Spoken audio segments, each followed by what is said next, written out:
In this video, I'll show you how to add rounded corners to a picture in Microsoft Word. But before I do, make sure to subscribe. First, click the picture to select it. Then it will open up the Picture Format tab at the top of the ribbon. From here, we need to click on the arrow underneath Crop, which is over here. Select it once. Then we're going to move over to Crop to Shape. From here, select the rounded rectangle. It should look something like this. If you keep your mouse hovered, it should say Rounded Corners. Select this once, and automatically you will see that the image now has rounded corners. In some cases, the crop might cut off part of your image. That's fine. Select your image, Picture Format, then we're just going to select Crop here, and you'll notice these black corners have been applied.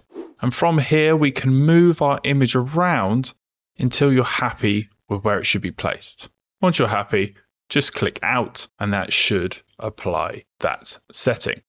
To restore the original shape, we can click on the image again, then click Picture Format, then select Reset Picture, and that will restore it to its original shape and style. If this video helped you, click like, subscribe, and hit that notification bell. And if you learn more about cropping and formatting pictures, then check out my website at www.wordmadeeasy.org. The link is in the description below.